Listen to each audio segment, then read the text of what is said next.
Reddit pregunta, ¿qué es lo que muchos consideran como un signo de inteligencia, aunque realmente no lo es? Historia 1.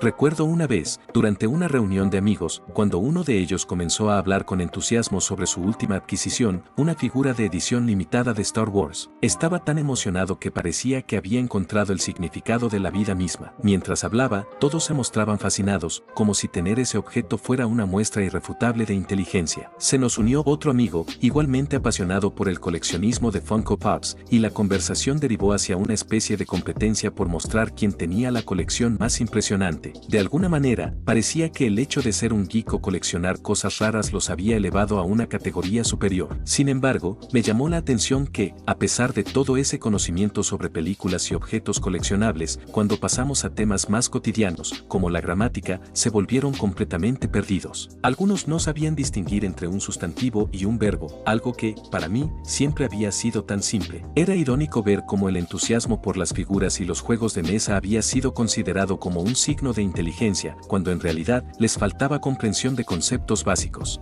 Historia 2.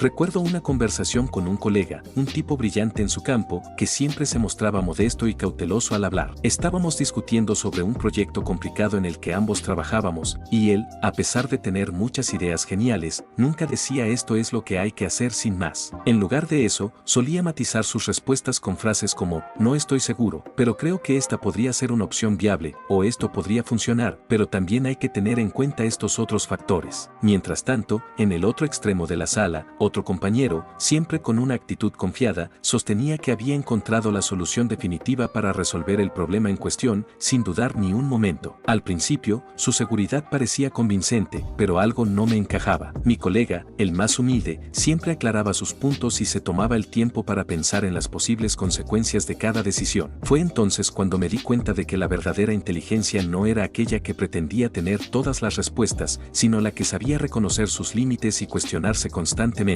La seguridad sin fundamento, como la que mostraba mi otro compañero, jamás me dio la misma confianza. Historia 3. Recuerdo una vez en una reunión de trabajo, cuando un líder de equipo nos presentó una idea aparentemente brillante sobre cómo mejorar un proceso. Su propuesta estaba llena de hechos y detalles, pero algo me parecía que faltaba. Mientras explicaba todo, usaba muchos términos técnicos y ejemplos complicados, lo cual, a primera vista, hacía parecer que sabía mucho. Sin embargo, no parecía conectar con el resto del equipo, que no entendía bien cómo aplicar esos conocimientos en la práctica. En cambio, un compañero que tenía un enfoque completamente diferente comenzó a explicar la misma idea, pero de una manera más sencilla. Usó la metáfora de una ensalada de frutas para describir cómo se podía organizar el trabajo, mezclando ingredientes distintos para crear algo más sabroso y eficiente. Todos lo entendieron al instante, y más que eso, todos se sintieron inspirados. Ahí me di cuenta de la diferencia entre inteligencia, sabiduría y carisma. La inteligencia estaba en la capacidad de conocer los hechos, pero la sabiduría era la habilidad de aplicar esos hechos de manera útil, y el carisma era lo que hacía que la gente realmente conectara y se motivara. Sin ese toque especial, incluso las ideas más inteligentes pueden quedarse solo en conceptos vacíos. Historia 4.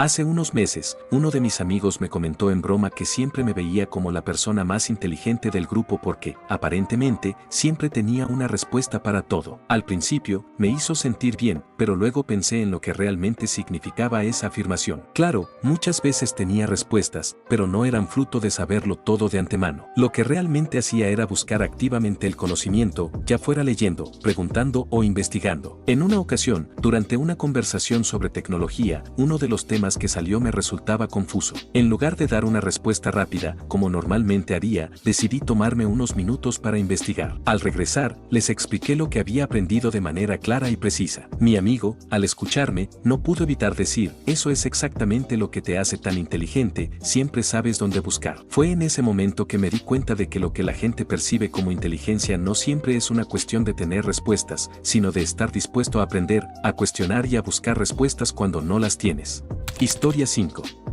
Recuerdo una conversación que tuve con un amigo sobre política hace un par de años. Ambos teníamos puntos de vista muy distintos y en ese momento yo defendía con firmeza una posición, creyendo que tenía toda la razón. A medida que la discusión avanzaba, mi amigo, en lugar de imponer sus ideas, empezó a mostrarme diferentes perspectivas, haciéndome preguntas que me hicieron reflexionar profundamente. Al principio, me resistí un poco, pero con el tiempo comencé a ver puntos válidos en su postura. Decidí, entonces, dar un paso atrás y admitir que tal vez había aspectos de la situación que no había considerado adecuadamente. Para mi sorpresa, cuando le dije que había cambiado de opinión, él me sonrió y me dijo: "Eso es lo que más respeto de ti, que eres capaz de cambiar cuando ves algo nuevo". Fue entonces cuando me di cuenta de que cambiar de opinión no es una señal de debilidad, sino de madurez intelectual. La verdadera señal de crecimiento es estar dispuesto a abandonar una postura cuando la nueva información lo justifica. Mi objetivo no era ganar la discusión, sino acercarme más a la verdad.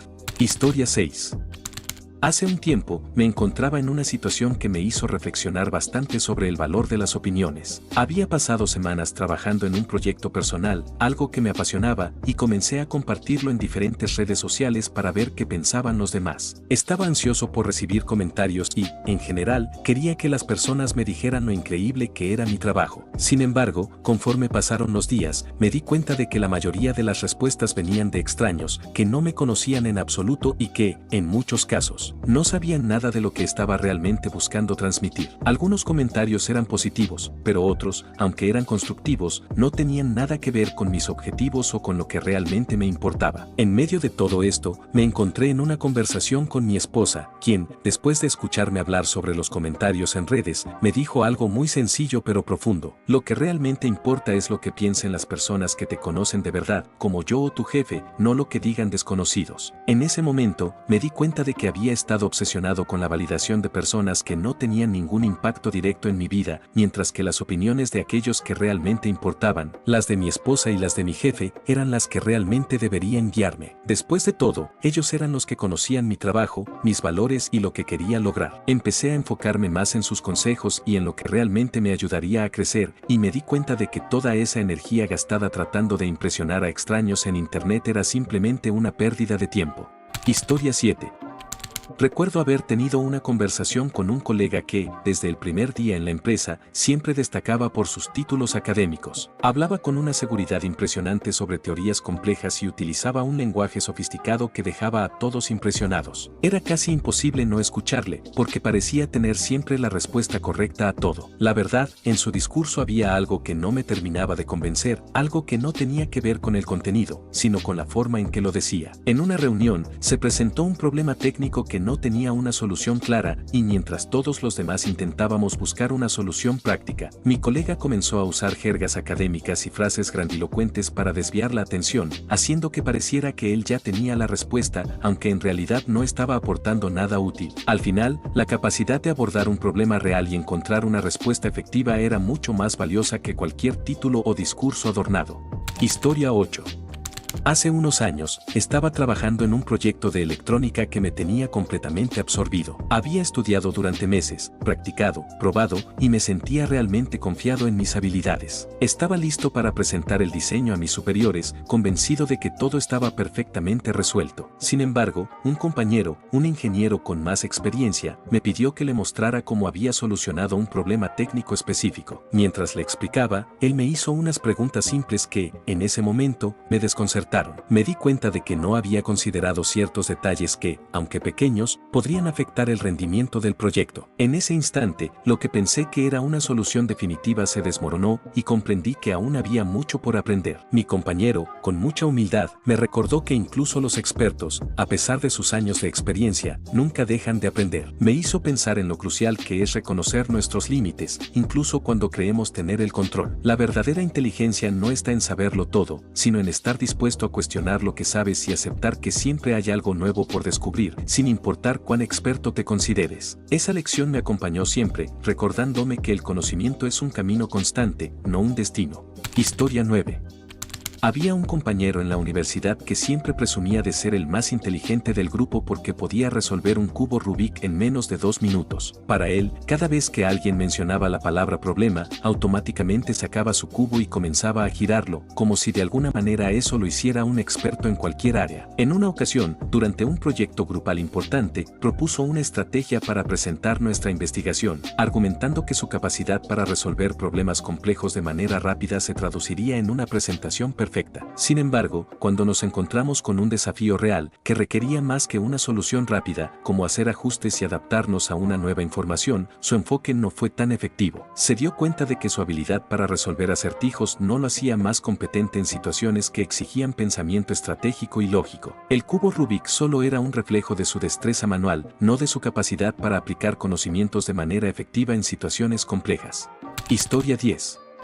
En la escuela, siempre me sentí como si fuera uno de los que pasaban desapercibidos, a pesar de que mis calificaciones nunca fueron malas. Mientras otros compañeros brillaban por su capacidad para memorizar y sacar buenas notas en los exámenes, yo siempre me destacaba más por mis ideas creativas y mi capacidad de pensar de manera diferente. Sin embargo, los profesores rara vez valoraban ese tipo de pensamiento. Recuerdo un proyecto en particular en el que propuse una solución completamente distinta a un problema planteado en clase. Había estado reflexionando sobre cómo abordar el tema desde una perspectiva más crítica, pero cuando se presentó mi idea, algunos profesores la descartaron rápidamente. No se ajusta a lo que se espera, me dijeron. Al final, mis compañeros que simplemente se apegaron al formato tradicional de la tarea, sacaron mejores calificaciones, aunque sus enfoques no eran tan innovadores ni tan profundos. Me di cuenta de que el sistema educativo, en muchos casos, no está diseñado para reconocer o valorar diferentes tipos de inteligencia. Solo se enfoca en los resultados académicos tradicionales, ignorando el pensamiento crítico y la creatividad, que son tan importantes para el desarrollo real del potencial de un estudiante. Fue frustrante ver cómo aquellos con ideas frescas y originales pasaban desapercibidos, mientras que el sistema premiaba a los que simplemente podían repetir lo aprendido.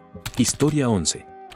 Durante mucho tiempo, me consideré una persona que lo sabía todo en mi campo de trabajo. Cuando alguien me pedía consejo, me sentía seguro de poder dar una respuesta rápida y convincente. Sin embargo, un día, me encontré en una reunión con un colega que comenzó a cuestionar una de mis propuestas. En lugar de sentirme incómodo o defender mi idea a toda costa, decidí escuchar. Cada vez que me hacía una pregunta, me hacía pensar profundamente sobre lo que estaba proponiendo. Después de unos minutos de reflexión, me di cuenta de que su punto era completamente válido y que mi propuesta, aunque bien intencionada, tenía algunos vacíos importantes. En ese momento, me sentí avergonzado, pero también agradecido. Acepté mi error y comencé a buscar más información sobre el tema, decidido a corregir mi enfoque. Fue en esa experiencia donde aprendí una lección valiosa: la verdadera inteligencia no radica en tener todas las respuestas, sino en reconocer que siempre hay algo más por aprender. Desde entonces, he adoptado una postura de humildad y autocrítica, buscando constantemente mejorar, sabiendo que mis conocimientos son limitados y que siempre hay algo nuevo que descubrir. Historia 12. Un amigo cercano siempre se jactaba de su capacidad para mantenerse firme en sus opiniones. En cada conversación, él se mostraba inflexible, como si cambiar de perspectiva fuera un signo de debilidad. Recuerdo una discusión sobre un tema complejo, donde le presenté una nueva información que, a mi parecer, desafiaba su postura. Al principio, parecía escucharme, pero pronto comenzó a defender aún más su punto de vista, sin aceptar que podría haber algo más que considerar. Siempre tengo la razón, decía con confianza, como si admitir dudas fuera un error. Sin embargo, mientras seguía explicando, me di cuenta de que su seguridad no provenía de un profundo entendimiento, sino de un miedo a parecer equivocado. En contraste, yo solía cambiar de opinión cuando veía que había algo nuevo que aprender, algo que podría mejorar mi perspectiva. En una de esas ocasiones, después de una nueva reflexión sobre el tema, decidí cambiar mi postura y explicarle por qué lo hacía. Para mi sorpresa, él, en lugar de ver mi flexibilidad como una debilidad, comenzó a cuestionar su propia rigidez. Fue en ese momento que comprendí que la verdadera sabiduría no está en mantener una posición sin importar lo que suceda, sino en la disposición a reconsiderar nuestras creencias cuando se presentan nuevas evidencias. A veces, cambiar de opinión es la mayor señal de fortaleza y crecimiento intelectual.